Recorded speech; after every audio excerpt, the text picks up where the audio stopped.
पंथ ये पंचम वेद निराला, नव ज्योति जगाने वाला।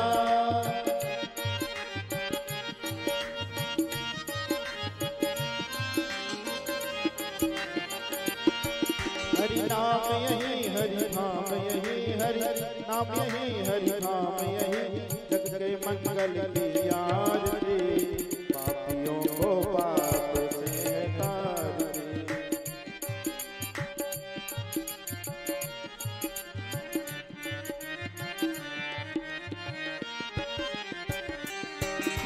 शांति गीत पावन पुनीत, पापों को मिटाने वाला, हरि दर्श कराने वाला।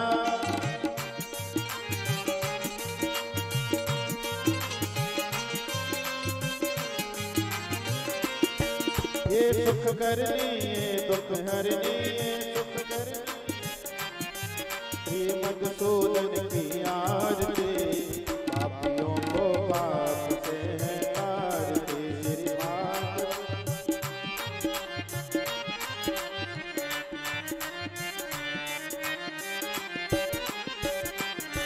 श्री मधुर बोल जगपति खोल, सद्मार्ग बताने वाला, बिगड़ी को बनाने वाला।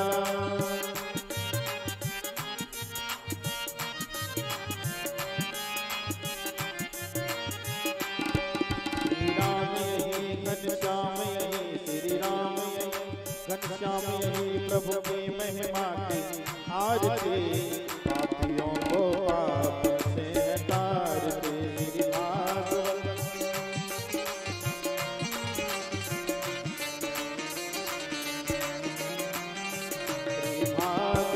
भगवान की है आरती, पापियों को पाप से है तारती। श्री भागवत भगवान की है आरती, पापियों को पाप से है तारती। कर्पूर गौरव करुणावतारम, सरसारम भुजगेन्द्रहारम, सदा वसंतं हृदयारविन्दे, भव भवानी तम नमामि, भव भवानी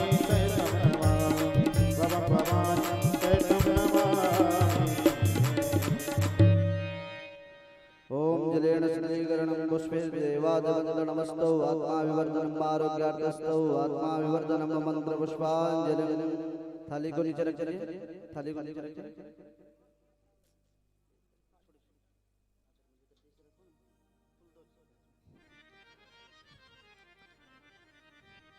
हाथ में पुष्प ले लीजिए, थाली को नीचे रखिए, हाथ में पुष्प ले लीजिए। ओम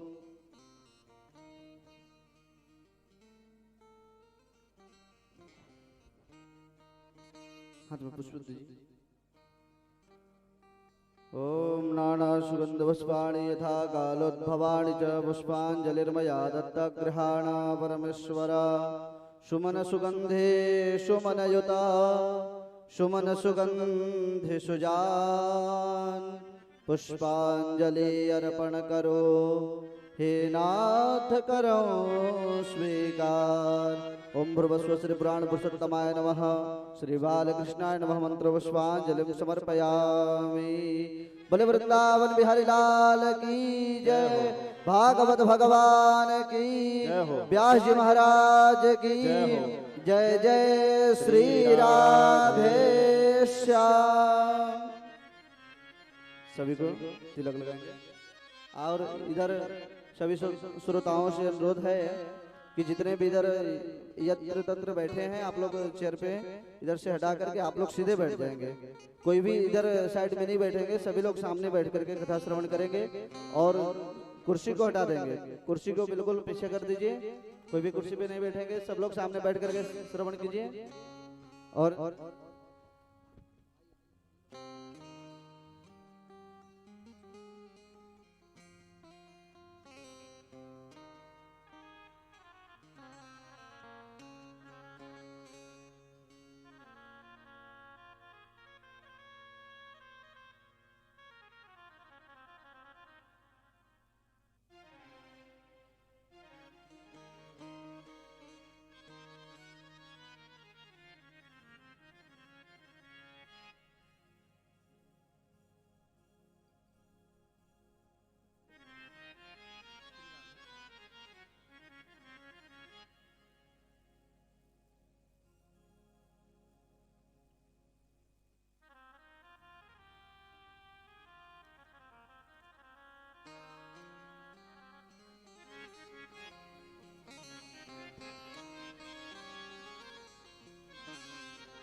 करा नवनीरदाभा पीताम्बरः बिम्बफलाधरोष्ठ पूर्णेन्दु सुन्दरमुखादरविन्दनेत्रा कृष्णात् परं किमपि तत्त्वमहं न जाने कृष्णात् परं किमपि तत्त्वमहं न जाने नारायणं नमस्कृत्य नरं चैव नरोत्तमं देवी सरस्वतीं व्यासं ततो जयमुदीरये ततो जयमुदीरये श्रीलक्ष्मीनाथ समारम्भां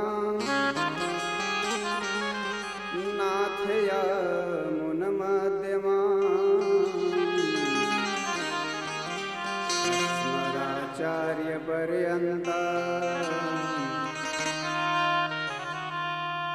वन्दे गुरुपरम्परा यं प्रव्रजन्तमनुपेतमपेतकृत्यं द्वैपायनो विरहकातरया जुहाव पुत्रेति तन्मयतया सर्वोऽभिनेदु तं सर्वभूतहृदयं मुनिमानतोऽस्मि तं सर्वभूतहृदयं मुनिमानतोऽस्मि जन्माद्यस्य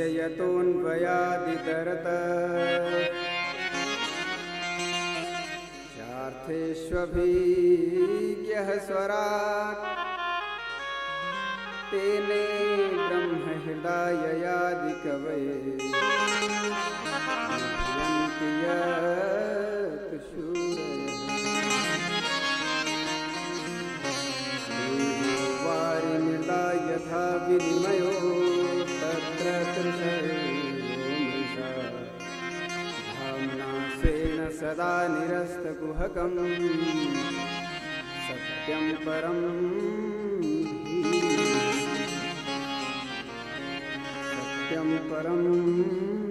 धीमहि निगमं कल्पतरोर्गलितं फलं सुखमुखामृतद्रवसंयुतं पिबत भागवतं रसमालयं मुहुः रसिका भूयात्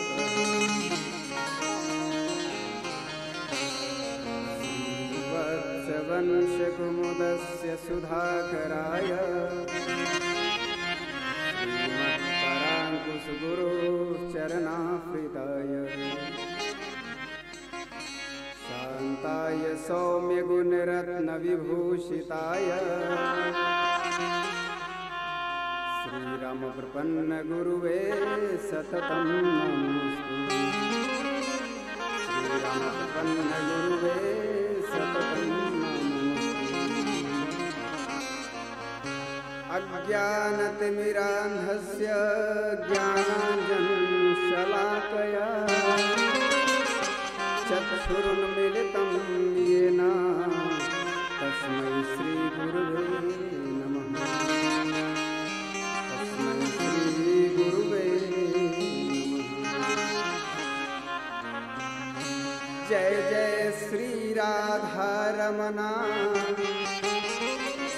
जय जय नवल किशोर जय गोपी चोर प्रभु जय जय मां जय जय मां।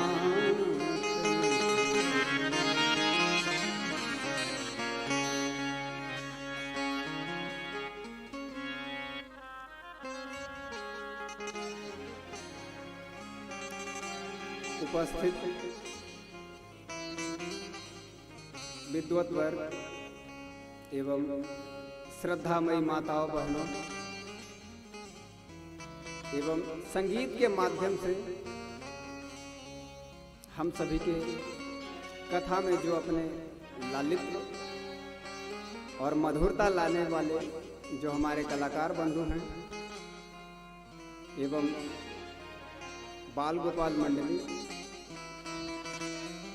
सभी में मैं भगवत भाव मानकर इस व्यासपीठ से नमन वंदन एवं अभिनंदन करता हूँ। सिया राम में सब जग जानी कर हो प्रणाम जोरी जुपानी।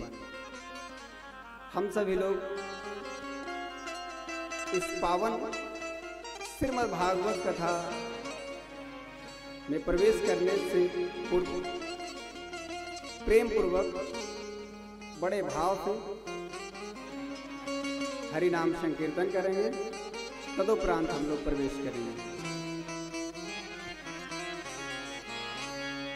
श्री राधे राधे गोविंद गोविंद राधे श्री राधे राधे गोविंद गोविंद राधे श्री राधे राधे गोविंद गोविंद राधे श्री राधे राधे गोविंद राधे श्री राधे राधे गोविंद गोविंद राधे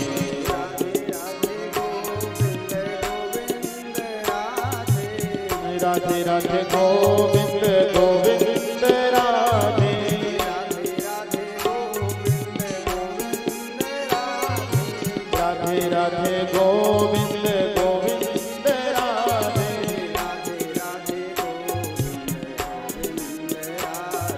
राधे राधे गोविंद गोविंद राधे राधे राधे गोविंद गोविंद राधे राधे राधे गोविंद गोविंद राधे राधे राधे गोविंद गोविंद राधे राधे राधे गोविंद गोविंद राधे राधे राधे गोविंद गोविंद राधे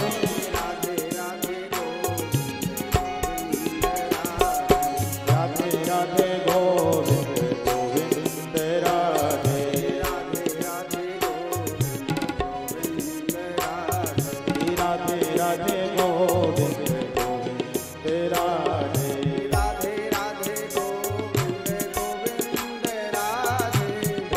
राधे गोविंद गोविंद राधे राधे राधे गोविंद गोविंद राधे राधे राधे गोविंद गोविंद राधे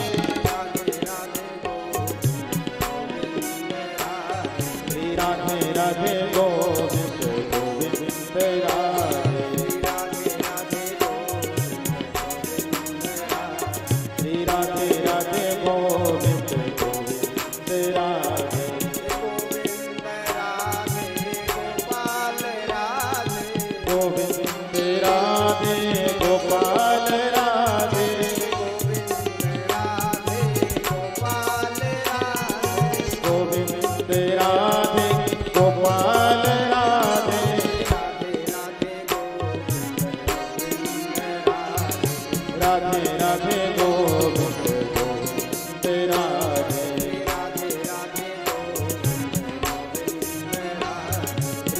राधे राधे गोविंद गोविंद राधे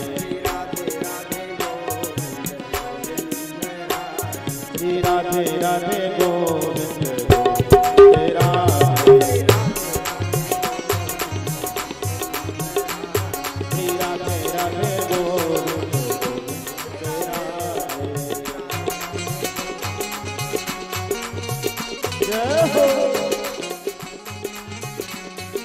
बांके बिहारी लाल की जय हो।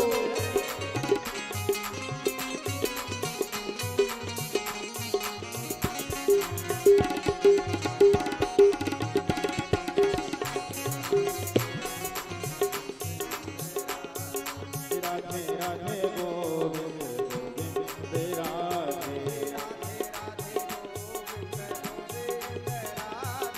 राधे राधे गोविंद गोविंद राधे राधे राधे गोविंद गोविंद राधे राधे राधे गोविंद गोविंद राधे राधे राधे गोविंद गोविंद राधे गोविंद राधे गोपाल राधे गोविंद राधे गोपाल राधे राधे राधे गोविंद गोविंद राधे राधे राधे गोविंद गोविंद राधे राधे राधे गोविंद गोविंद राधे राधे राधे गोविंद गोविंद राधे राधे राधे गोविंद गोविंद राधे राधे राधे गोविंद गोविंद राधे राधे राधे गोविंद गोविंद राधे राधे राधे गोविंद गोविंद हे गोपाल हे गोपाल हे गोपाल हे गोपाल हे गोपाल।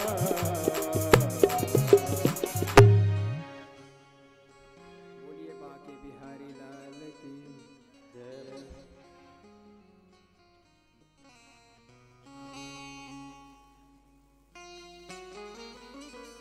सर्वप्रथम हम सभी लोग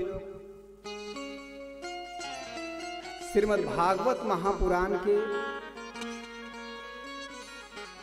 मुख्य प्रसंगों को देखते हुए मुझे बहुत हर्ष और खुशी हो रही है कि आप सभी लोग इतने उत्साहपूर्वक आज के जलाहरण में रहे हैं, जलभरी में रहे हैं।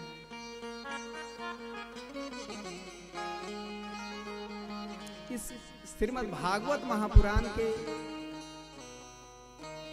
रचना से पूर्व एक प्रसंग है कि 17 पुराण रचने के बाद सुखदेव जी महाराज को पिताजी व्यास जी महाराज बिल्कुल हतोत्साहित और उदास थे। उदास हतोत्साहित रहने के बाद नारद जी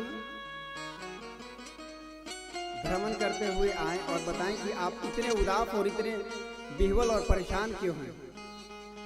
और उसके बाद नारद जी उनको चतुर्श्लोकी को सुनाए हैं और सुनाने के तदुपरांत इस श्रीमद् भागवत महापुराण का रचना हुआ है। कहा जाता है कि एक श्लोक भी यदि नित्य कोई पाठ करे तो अश्वमेध यज्ञ करने का फल होता है। आज हम सभी के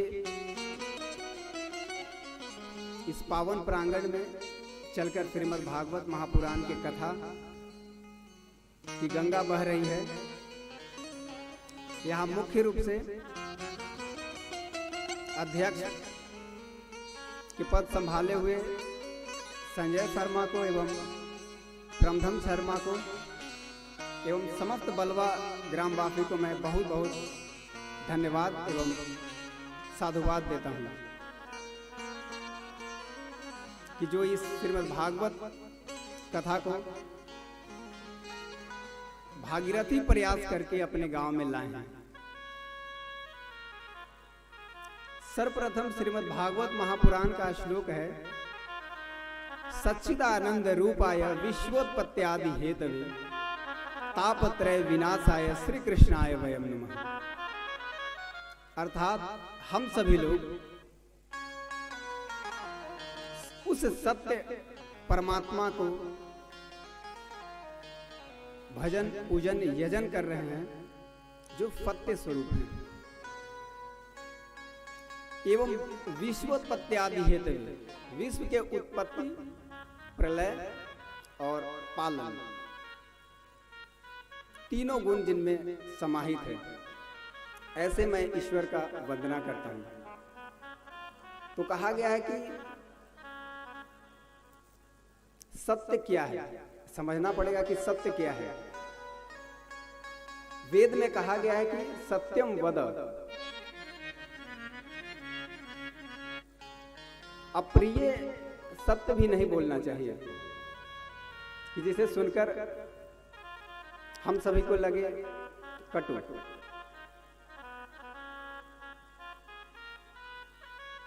सर्वप्रथम हम सभी लोग को सत्य का मतलब समझना पड़ेगा। इस जगत में क्या सत्य है और क्या मिथ्या है। श्रीमद् भागवत महापुराण में केवल और केवल चर्चा इस विषय पे है कि हम उस सत्य, उस एक परम पिता परमेश्वर के किस तरह से वंदन करें, किस तरह से यजन करें और किस तरह से उनमें अपने जीवन को कृतार्थ करें। एक समय की बात है कि 88,000 शौनकादि ऋषियों ने नैमिषारण्य क्षेत्र में बैठे हुए थे और सूत जी से उन सभी लोगों ने प्रश्न किया। उन सभी ने पूछा कि मैं किसे यजन करूं, मैं किसे ध्याऊं, मैं किसे भजन करूं, आप मुझे कृपया बताइए। फिर सूत जी बोलते हैं कि आप सभी के प्रश्न जो है वो बहुत कल्याणकारी एवं बहुत ही लाभकारी है। इस कलियुग में समय का अभाव है, लोगों के पास बहुत समय का अभाव है, आयु भी कम है, उसी में जरा व्याधि रोग इत्यादि भी बहुत सारे आते रहते हैं। तो शौनकादि ऋषियों का ये प्रश्न जब सूत जी महाराज जी ने सुने तो सूत जी बताते हैं कि मैं आप सभी लोग को एक पूर्व कथा सुनाता हूं। ऐसा सूत जी बोल रहे हैं शौनकादि ऋषियों को।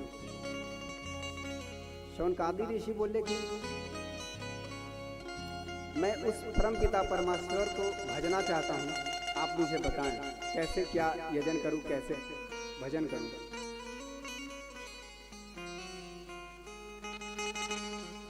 फिर वो पूर्व के कथा में लेकर गए और ले जाने के बाद वो एक नारद जी का प्रसंग उन्हें सुनाते हैं कि किस प्रकार से भक्ति और ज्ञान और वैराग्य की कथा बताते हैं। एक समय की बात है कि नारद जी संपूर्ण पृथ्वी पर भ्रमण करने के उपरांत वृंदावन पहुंचे। वृंदावन पहुंचे तो वहां देख रहे हैं कि भक्ति जवान है और उनके जो ज्ञान और वैराग्य हैं वो दो पुत्र हैं, जो दोनों पुत्र वृद्ध हैं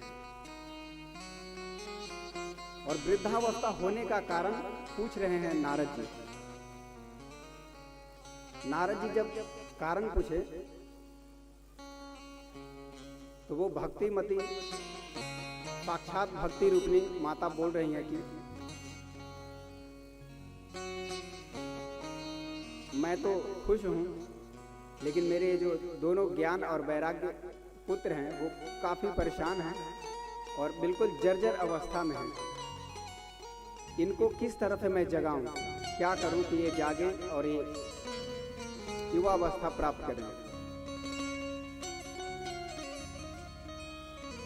ऐसा जब बताएं भक्ति, उसी समय नारद जी को आकाशवाणी हुआ कि आप सत्कर्म करिए। सत्कर्म करने का उनको आकाशवाणी हुआ, भविष्यवाणी हुआ। वो संपूर्ण पृथ्वी पर भ्रमण करते घूमते हुए ऋषिकेश में गए। ऋषिकेश में वहां सनकादि ऋषियों ने, सनकादि 4 भाई हैं, सनक, सनंदन, सनातन और सनत कुमार। ये चारों भाई आपस में एक व्यासपीठ पे बैठ जाते हैं और बाकी 3 कथा सुनते हैं। तो इस तरह से जब ऋषिकेश में गए, वहां जाने के उपरांत नारद जी बोल रहे हैं कि सत्कर्म करने का मुझे भविष्यवाणी हुआ है। सत्कर्म क्या है, आप मुझे कृपया बताएं, मैं बहुत चिंतित हूं। तो फिर नारद जी बता रहे हैं कि आप बिल्कुल चिंता न करें। आप ही सर्वप्रथम व्यास जी को चतुश्लोकी भागवत सुनाए थे और सुनाकर उनको जितने उनके विह्वलता था, जितने उनके शोकातुर अवस्था था, उसे आप नष्ट किए, समाप्त किए। और आप ही इस तरह से चिंतित में रहेंगे तो फिर कैसे होगा। और उनको चिंता समाप्त करने के लिए बताएं कि आखिर मैं क्या करूं कि भक्ति और ज्ञान और वैराग्य, यानी ज्ञान वैराग्य किस तरह से युवा अवस्था प्राप्त करे और युवा अवस्था प्राप्त करने के उपरांत उसे मैं खुश कर पाऊं, उसे मैं संतुष्ट कर पाऊं। तो बताते हैं कि वो सत्कर्म वही है जो भगवान के शरण में ले जाए। तो भगवत शरण में ले जाने के लिए श्रीमद् भागवत महापुराण के बहुत सुंदर, और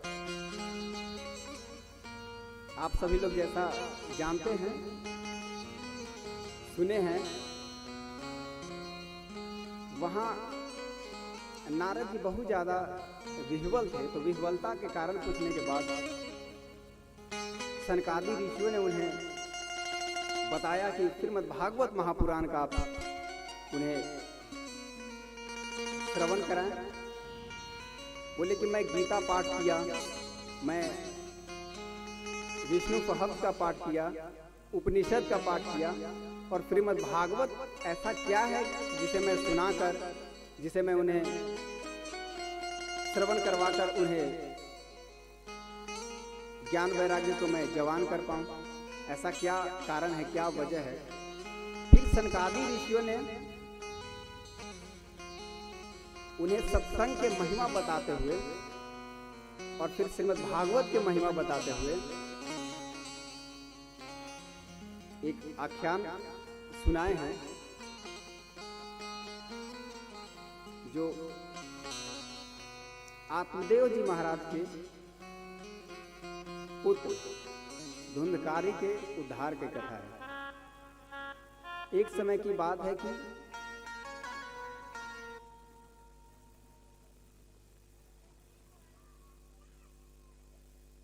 बहुत सत्यनिष्ठ और बहुत ही ईमानदार और सत्कर्म परायण ब्राह्मण रहा करते थे, उनका नाम था आत्मदेव। आत्मदेव रहा करते थे। जिस गांव में वो रहा करते थे, उस गांव का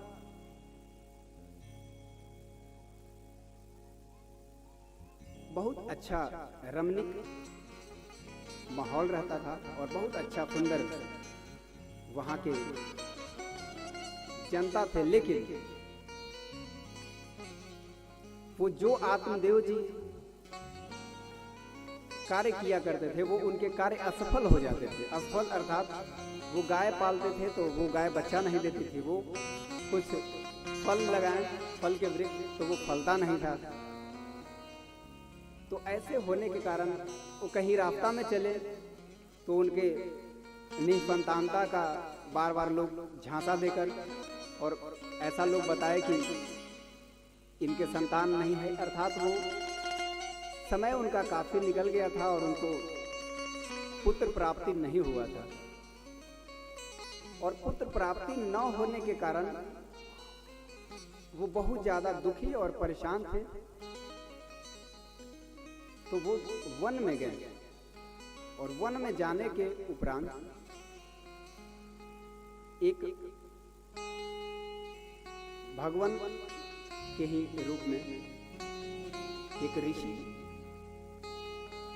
एक पंडित विद्वान उनके सामने आए और उनके बोले कि आपका दुखी का क्या कारण है, आप क्यों इतने परेशान हैं, क्यों उदास हैं, क्यों हताश हैं। तो वो बताएं कि इस जीवन में यदि पुत्र न हो, संतान न हो, तो इससे बड़ा और दुख और दर्द क्या हो सकता है महाराज। मैं अब अपना आत्म हत्या करने जा रहा हूं, अर्थात मैं इसी नदी में मैं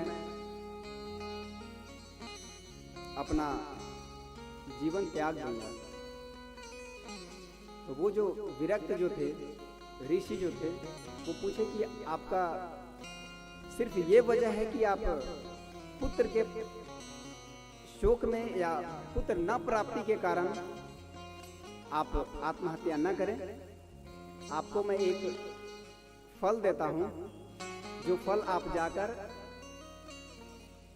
अपने पत्नी को खिलाएंगे तो अवश्य संतान प्राप्ति होगी।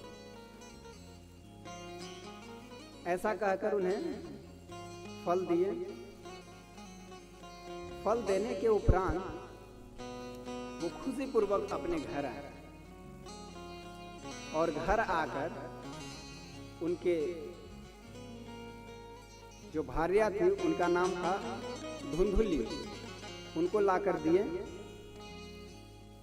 और लाकर देने के उपरांत वो बताएं कि आप इसे पा लीजिए।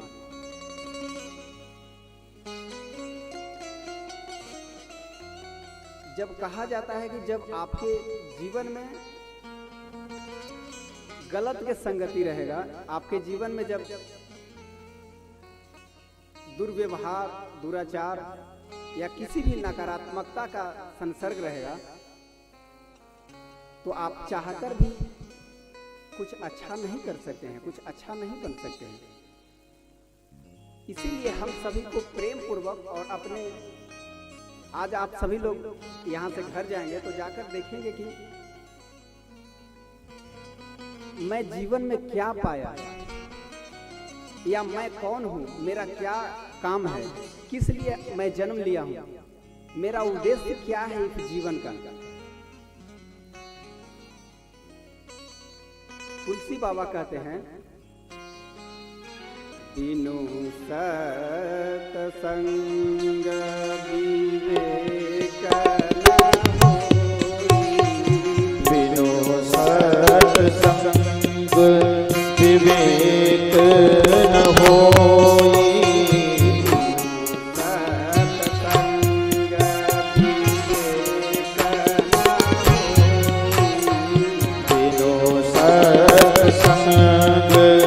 विवेक न होई,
ये उद्देश्य बिल्कुल नहीं है कि सिर्फ आप इस धराधाम पे, इस धरती पे आए और बचपन में खेले कूदे, जवानी में खाए पिए घूमे, बुढ़ापा हुआ फिर यहाँ से निकल लिए।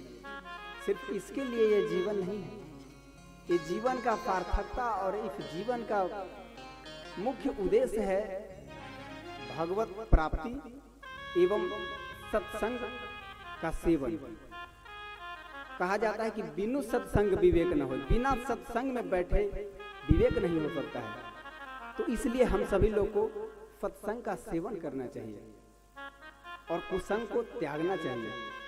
लेकिन यही समस्या, यही विडंबना रहा धुंधलू जी के साथ। उनको ये यति ने तो फल दिए कि आप ले जाइए और जाकर आप अपने भार्या को, अपने पत्नी को खिलाइए और आपको पुत्र प्राप्ति होगा। उनके संसर्ग और उनके जो मित्र मंडली रहे, उनके जो सहयोगी रहे, वो उनके दुराचार लीन रहे। तो उनको इसका बिल्कुल भान नहीं रहा कि मैं एक खाऊंगा तो पुत्र प्राप्ति होगा या ना होगा। ऐसा वो दुविधा में रहे, वो समझ नहीं पाए उस फल का महत्व। और न समझने के कारण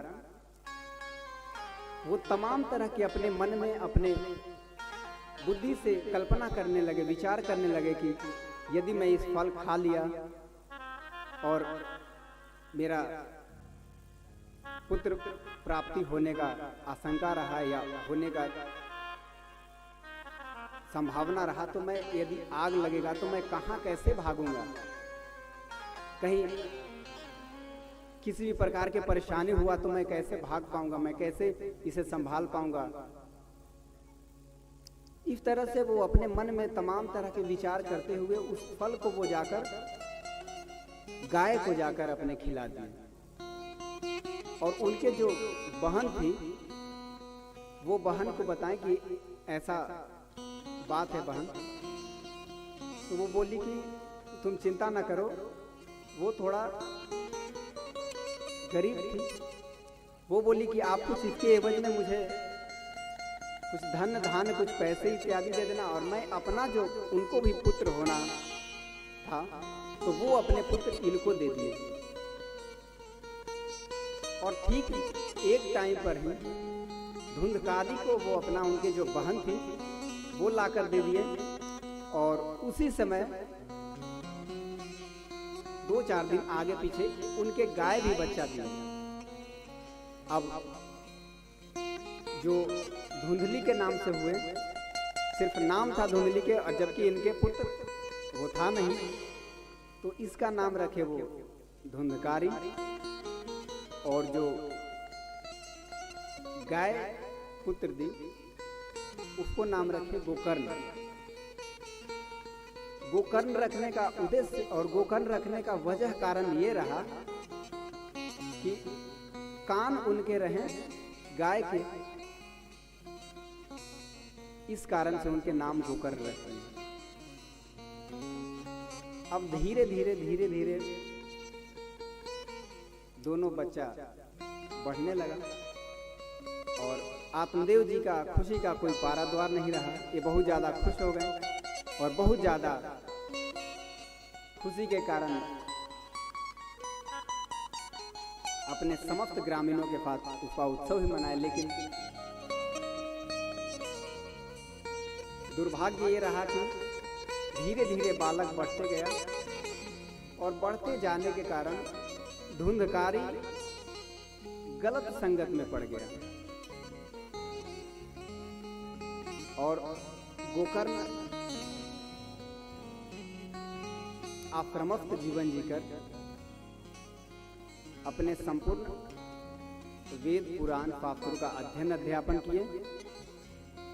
और अध्ययन अध्यापन करने के उपरांत वो रहा करते थे आश्रम में, और उनके जो भाई धुंधकारी वो घर रहा करते थे। धुंधकारी के घर रहने से, गलत संपर्क होने से इनका हाव भाव, विचार व्यवहार बिल्कुल माता पिता के सेवा न करना, गलत संगतों में रहना। एक बार की बात है कि उनके माता बोली कि आप लेट से आ रहे हो, कहाँ जा रहे हो, कैसे रह रहे हो, इत्यादि तमाम तरह के उनको रोक टोक करने के कारण अपने माँ को वो अंततः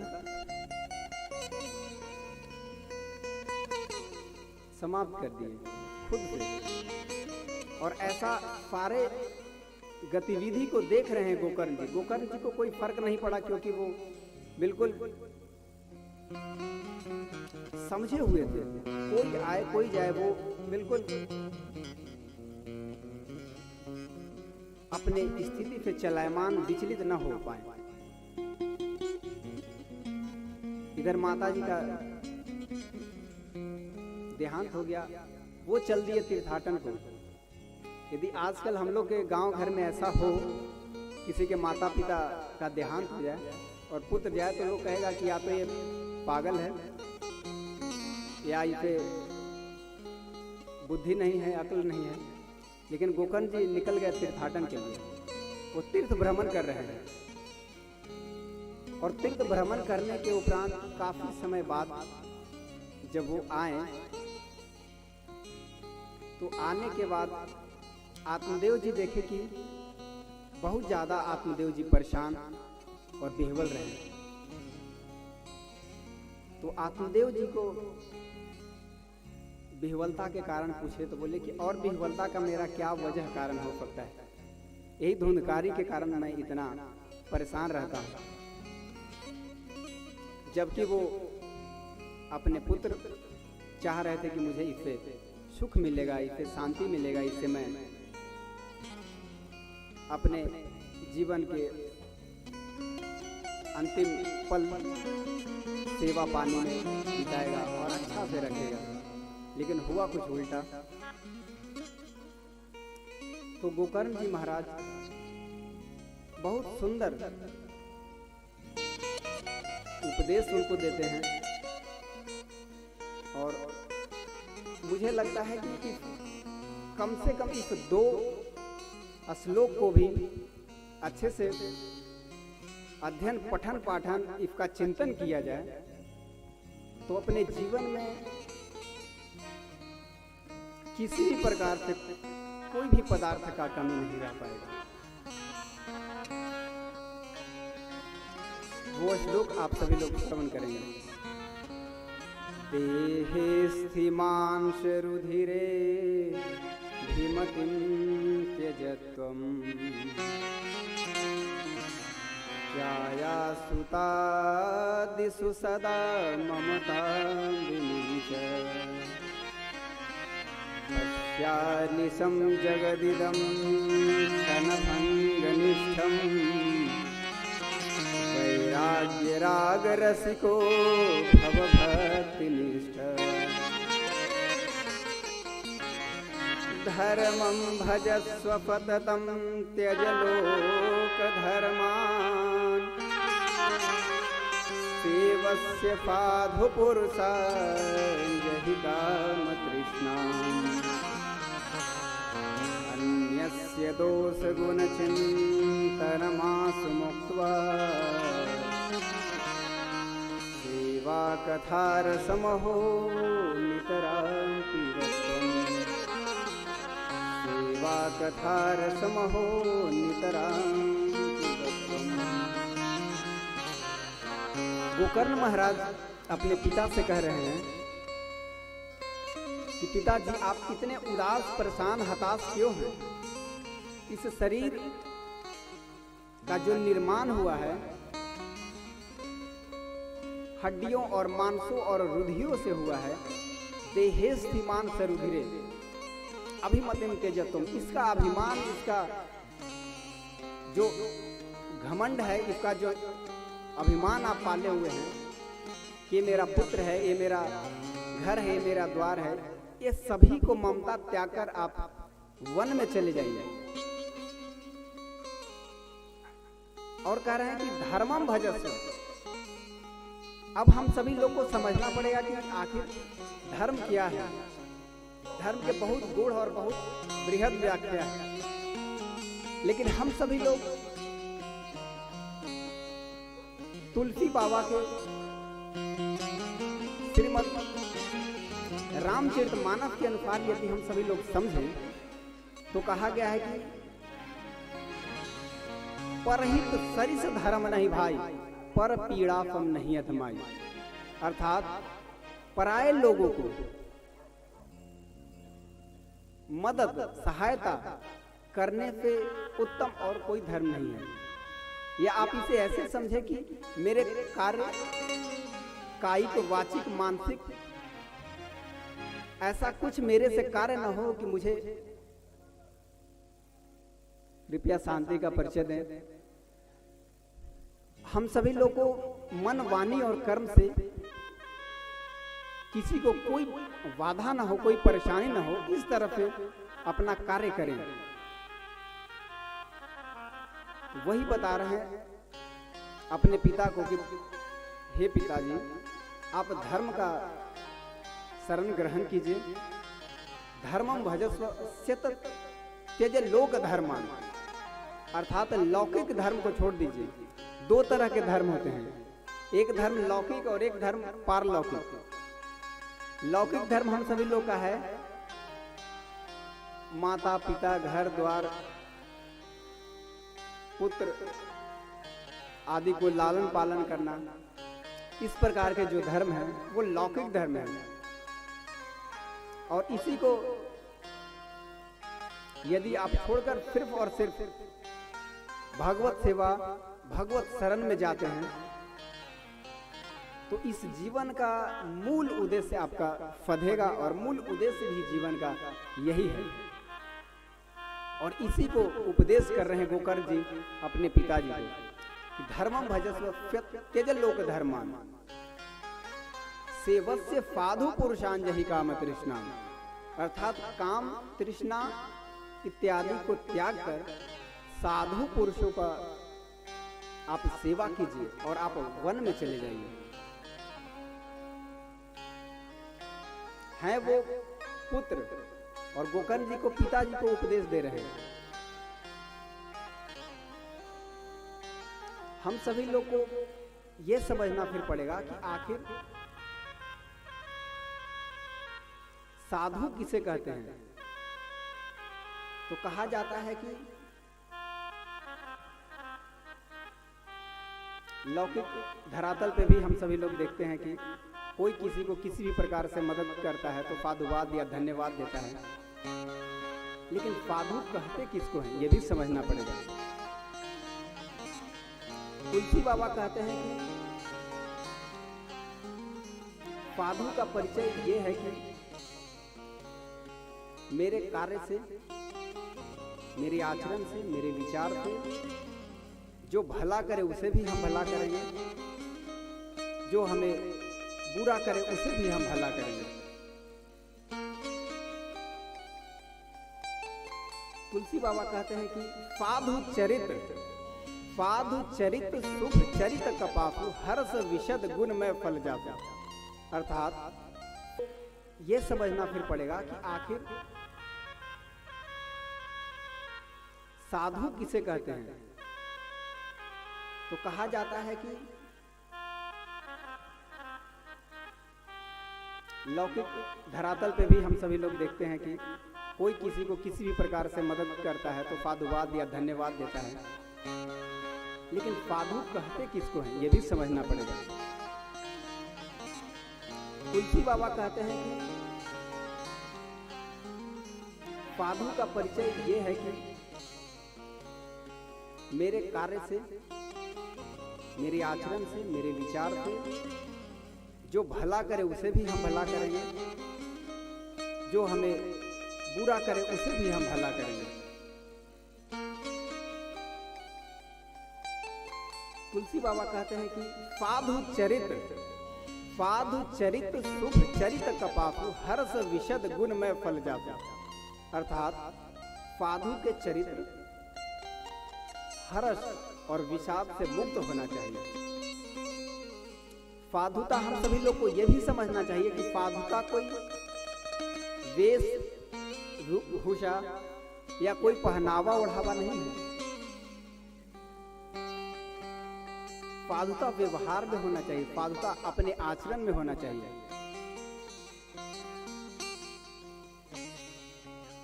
जब तक अपने अंतःकरण से निर्मलता और अपने अंतःकरण से सद्भाव, सदाचार, सत्कर्म इत्यादि नहीं जागृत होगा, तब तक हम सभी लोग इस गूढ़ता को नहीं समझ पाएंगे कि साधु का क्या उद्देश्य रहता है।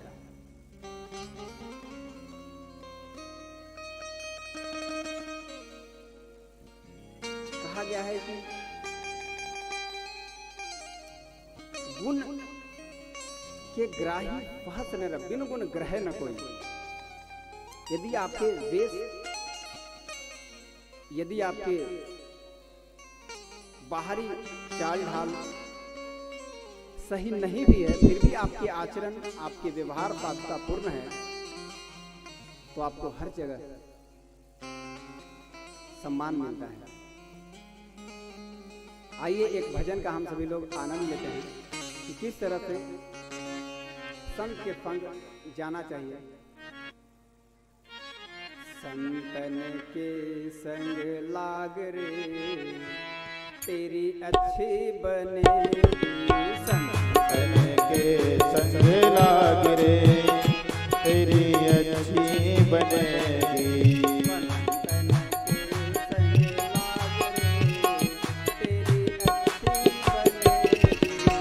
संतन के संग लाग रे तेरी अच्छी बनेगी।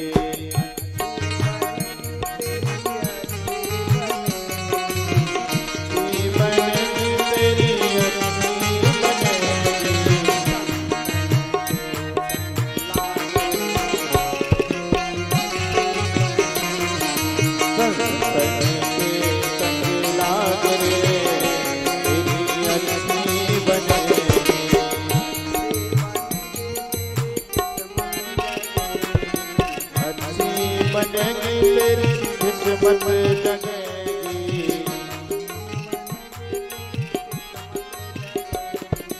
अच्छी बनेगी तेरी किस्मत जगेगी।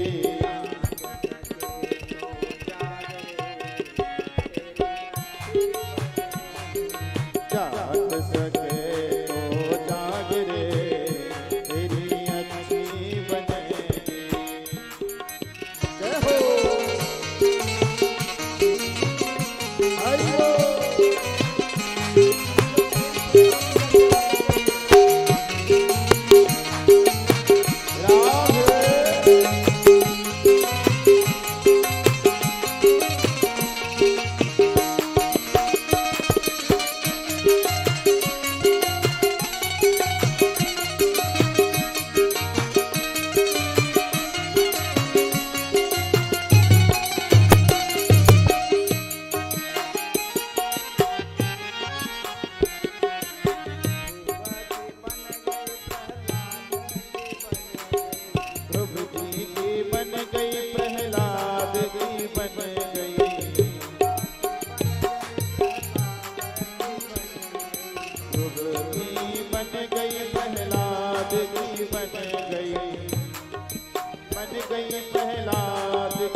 कबीर सुनो भई साधो,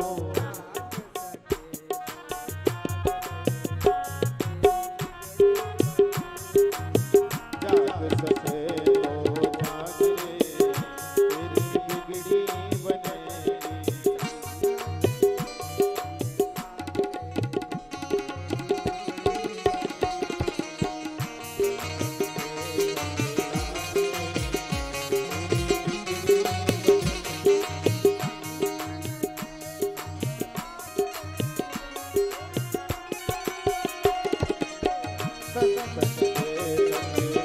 रे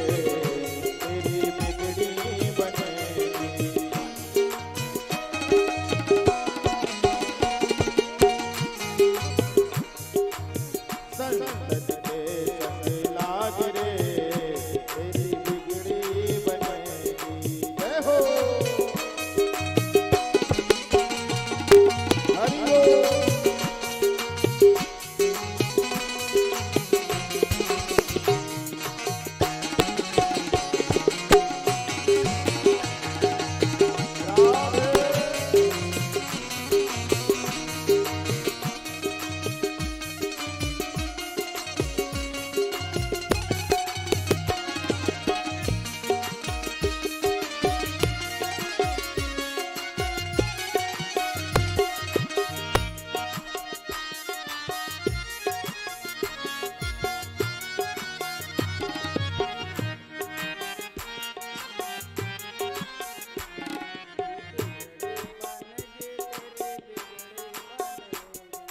बिगड़ी बनेगी तेरी बिगड़ी बनेगी,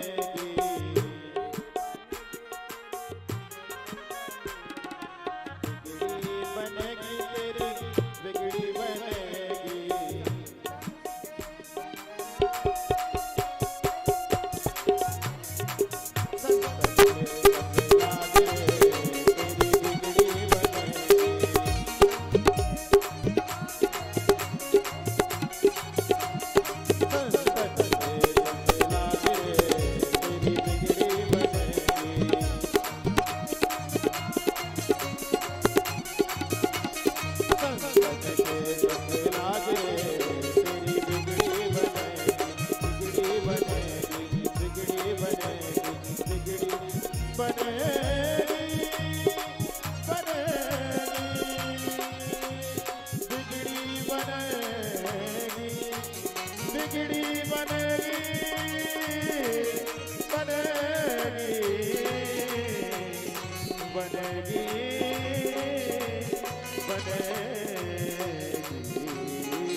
यही अपने उपदेश देने के उपरांत गोकर्ण जी अपने पिताजी को वन जाने का उपदेश दे दिए और वो वन चले गए। और वन चले जाने के उपरांत वो दसम श्रीमद् भागवत महापुराण के जो सार है वो दसम स्कंद है और वो दसम स्कंद के पाठ करते करते वो भगवान में लीन हो गए। और गोकर्ण जी का पुनः अपने भाई को छोड़कर पुनः अपने तीर्थाटन को निकल गए।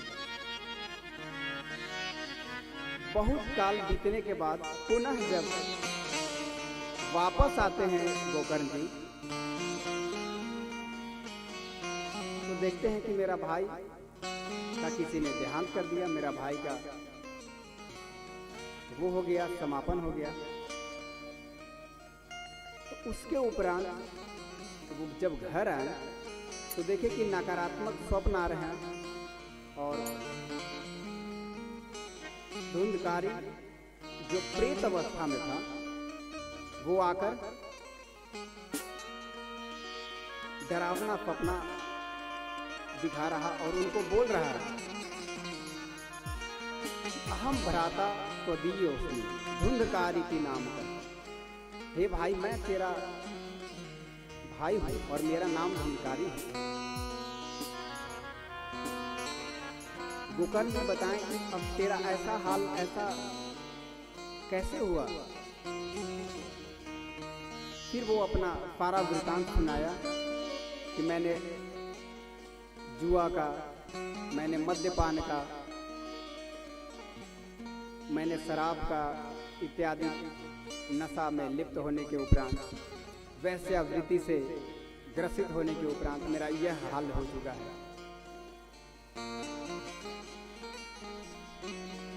तो गोकर्ण जी कहें कि अच्छा मैं कुछ उपाय करता हूं। गया पिंडदान इत्यादि करने का वो बात बताएं, लेकिन फिर भी धुंधकारी जी बताएं कि सैकड़ों गया पिंडदान करने के उपरांत मेरा कल्याण और मेरा इस प्रेत योनि से मुक्ति नहीं मिल सकता है। तो धुंधकारी बोले कि आखिर फिर मुझे क्या करना पड़ेगा। तो वो बताएं कि श्रीमद् भागवत का कथा यदि आप मुझे श्रवण करवाते हैं तब मेरा कल्याण होगा। वही गोकर्ण पुनः श्रीमद् भागवत महापुराण का कथा अपने भाई धुंधकारी को श्रवण करवाते हैं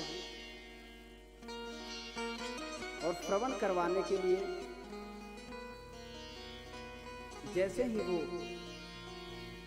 आसीन हुए हैं तो एक उनको रहने के लिए आसन के रूप में एक 7 जो हम सभी लोग के भाषा में बोला जाता है पोर, 7 पोर बनाकर वो स्थापित किया गया और उसमें धुंधकारी को स्थापित किए गोकर्ण जी। और जैसे जैसे एक एक दिन का कथा श्रवण करवाते हैं वैसे वैसे एक एक पोर फटते जाता है और जब 7वां दिवस होता है तो बिल्कुल वो भगवत रूप होकर भगवान के धाम में चले जाते हैं। भगवान के जब वो धाम में चले गए तो बाकी जो श्रोता थे वो सभी लोग धुंधकारी से बोले कि ऐसा दोहरा आचरण या ऐसा व्यवहार कैसे संभव है या कैसे कर रहे हैं। धुंधकारी जी अपने जो आपके भाई थे उन्हें आप भगवान के धाम में भेज दिए और हम सभी लोग यही हैं। तब फिर वो बताते हैं कि जिस तरह से आप भाव से श्रीमद् भागवत महापुराण कथा का श्रवण करेंगे उसी के अनुसार आपको फल भी प्राप्त नहीं होगा। यदि आप इसे मनोरंजन के रूप में लेंगे तो उतना ही फल मिलेगा। यदि आप इसे बहुत गहनता से समझेंगे तो आपको अन्य फल प्राप्त होगा। जिसकी रही भावना जैसे प्रभु मूरत दिखाई तिन तैसे। इसी कारण इसी वजह से धुंधकारी जी भगवत धाम में चले गए और बाकी श्रोताओं बैठे रहे। तो बैठे रहने के उपरांत गोकर्ण जी बोले कि पुनः यदि आप सभी लोग अपने इच्छा और अपने मन वाणी कर्म को आप श्रीमद् भागवत महापुराण में लगाकर यदि आप कथा श्रवण करें तो पुनः आपको वही फल प्राप्त होगा जो धुंधकारी को मिला। फिर वो कथा पुनः सुनाना प्रारंभ करते हैं और सभी लोगों को वो भगवत धाम में भेज देते हैं। इस तरह से कथा श्रवण करवा रहे हैं सनकादि ऋषि ने नारद जी को। नारद जी जब इस प्रसंग को, इस महात्मा को जब वो अपने सनकादि ऋषियों से श्रवण किए तो श्रवण करने के उपरांत वो बताएं कि अब आप मुझे ये बताएं कि मैं इस कथा को कैसे, वो भक्ति ज्ञान वैराग्य को मैं श्रवण करवाऊं और सिखाऊं ताकि उनको भी जर्जर अवस्था से बिल्कुल वो युवा अवस्था में आ जाए।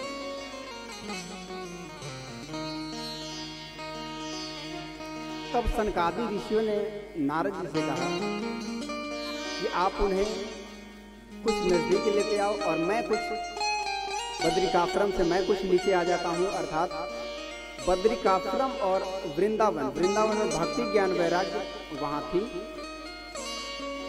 तो ज्ञान वैराग्य को जर्जरा अवस्था में देखकर नारद जी चिंतित थे और उन्हीं के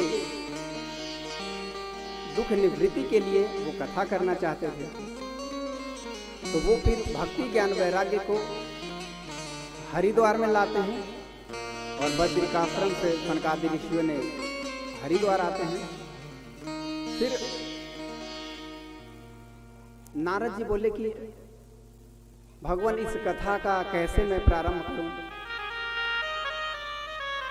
कैसे मैं ये पंडाल कैसे लगाऊंगा, ये कहाँ मैं कैसे बिस्तर इत्यादि में बिछाऊंगा, कैसे लोगों को मैं यहाँ बुलाऊंगा और श्रवण करवाऊंगा, काफ़ी इसमें मुझे परेशानियाँ होगी।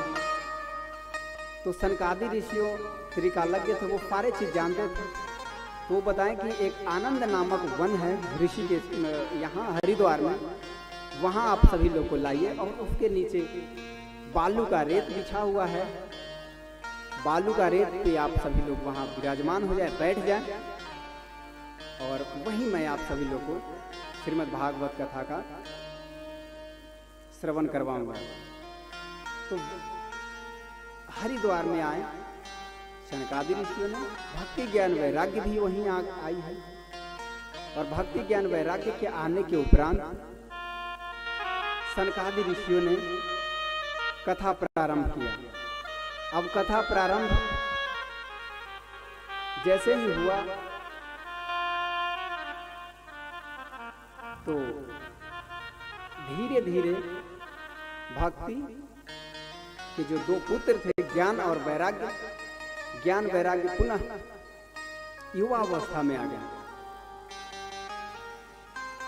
जिस तरह से अभी का स्थिति है अपने कलयुग में, ज्ञान वैराग्य शून्य व्यक्तियों का ज्यादा बोलबाला या पकड़ या ज्यादा पहुंच ऐसा बोला जाता है, कहा जाता है, लेकिन इसका कोई मूल्य नहीं है। यदि आप धार्मिक दृष्टि से देखें तब तो उसी तरह से ज्ञान वैराग्य भी होना जरूरी है। क्या सही है क्या गलत है, इस चीज को चयन करना, इस चीज को देखना सुनना समझना जरूरी रहता है। तो भक्ति के जो दो पुत्र थे ज्ञान वैराग्य के भागवत कथा के जिस तरह से श्रवण करवाएं सनकादि ऋषियों ने, तुरंत युवावस्था प्राप्त हो गई और उनके समस्त पार्षदों का आगमन हो गया। प्रहलाद जी चले आए, अर्जुन जी चले आए, नारद जी अपने बीना बजाने लगे और वो गाने लगे, श्री कृष्ण गोविंद हरे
सभी पार्षदों ने भगवान का संकीर्तन करने लगा और संकीर्तन करने के उपरांत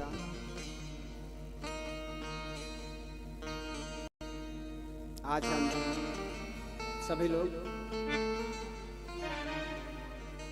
श्रीमद् भागवत कथा का प्रथम दिवस का यही विश्राम देंगे और कल हम आप सभी लोग से साथ में बैठकर सती प्रसंग का चर्चा हम सभी लोग करेंगे एवं किस किस ने और श्रीमद् भागवत कथा श्रवण करने के उपरांत भगवत धाम गए हैं और समय अभाव के कारण परीक्षित जी का प्रसंग, सुखदेव जी का जन्म, परीक्षित जी को प्रश्न करना इत्यादि चर्चा कल हम सभी लोग करेंगे। अब हम सभी लोग भगवान नाम संकीर्तन करेंगे, तदुपरांत आरती मंगल होगा और फिर आप सभी लोग घर जाएंगे।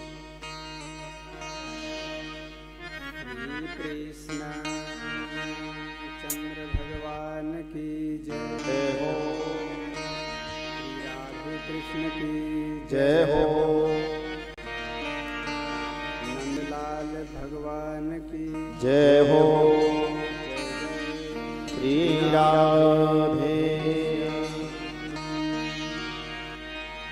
तुम हमारे थे प्रभु जी, तुम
तेरे कारण सब जग छोड़ा, तुम संग नाता जोड़ा।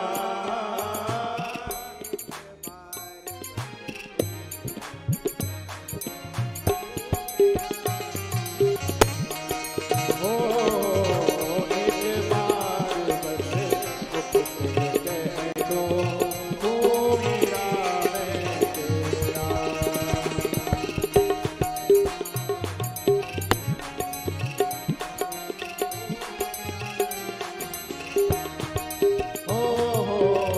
एक बार प्रभु मुख से कह दो, तू मेरा मैं तेरा।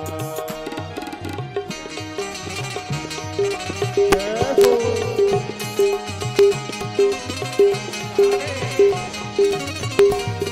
हरि बोल।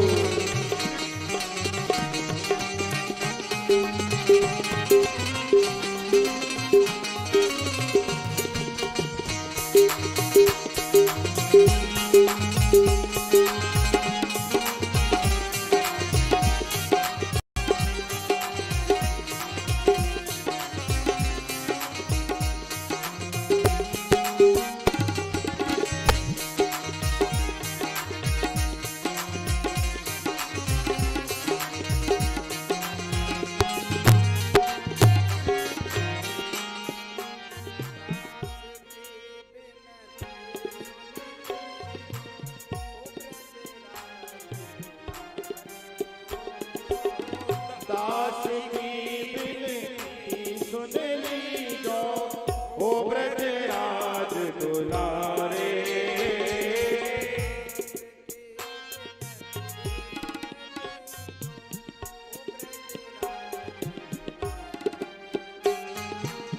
दास की बिनती सुन लीजो, ओ ब्रजराज दुलारे।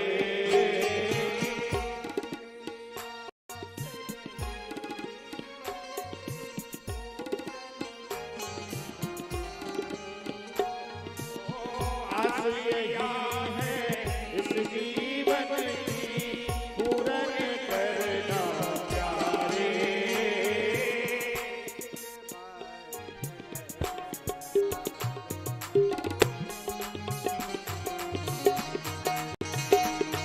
ओ एक बार प्रभु मुख से कह दो, ओ मेरे प्रियतम।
लोग अपने अपने स्थान पे खड़े हो जाइए। खड़े होकर के आरती का दर्शन करेंगे।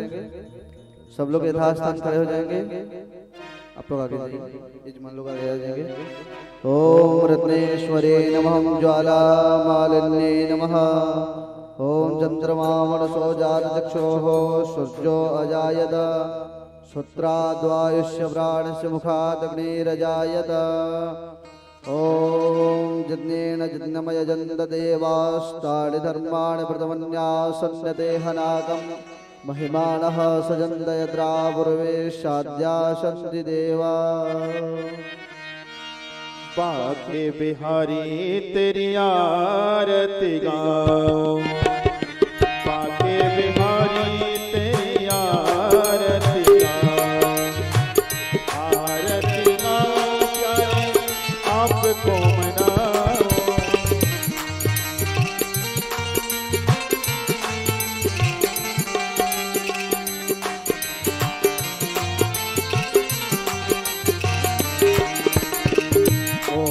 मुकुट तेरे शीश पे सोहे, मोर मुकुट तेरे शीश पे सोहे। प्यारी मेरो मन मोहे, प्यारी बंसी मेरो मन मोहे।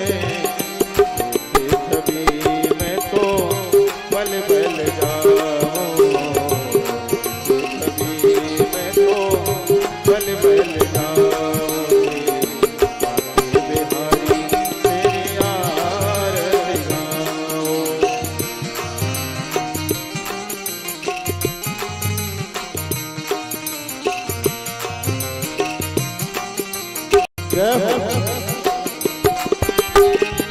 चरणों से है गंगा प्यारी, चरणों से है गंगा प्यारी।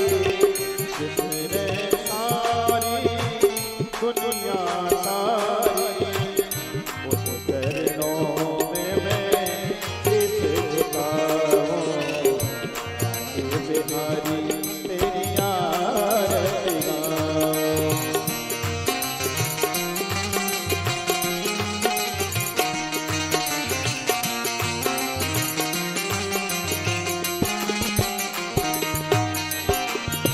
दास अनाथ के नाथ आप हो, दास अनाथ के नाथ आप हो।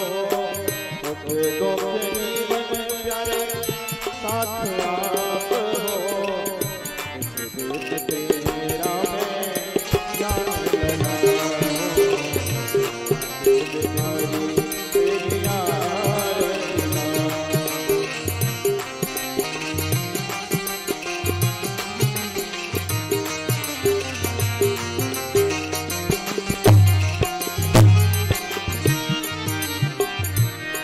हरिदास के प्यारे तुम हो, श्री हरिदास के प्यारे तुम हो।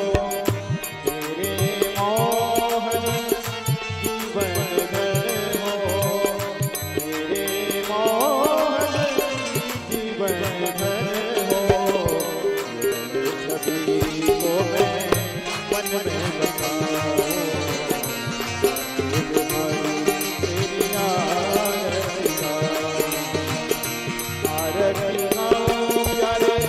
आपको मनाऊं, आरती गाऊं प्यारे आपको मनाऊं। तेरी आरती गाऊं, बिहारी तेरी आरती गाऊं। कुछ बिहारी तेरी आरती गाऊं। बिहारी तेरी आरती गाऊं, तेरी आरती गाऊं, तेरी आरती गाऊं।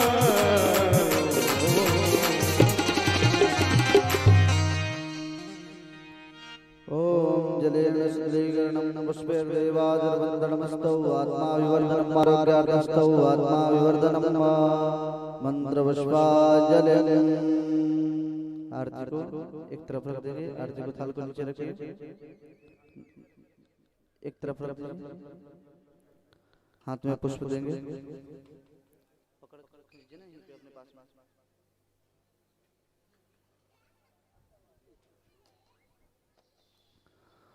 ओम राजाधिराजाय वशय्यसायिने नमो वयं वै श्रवणाय वैष्णव कुबेराय वै श्रवणाय महाराजाय नमः।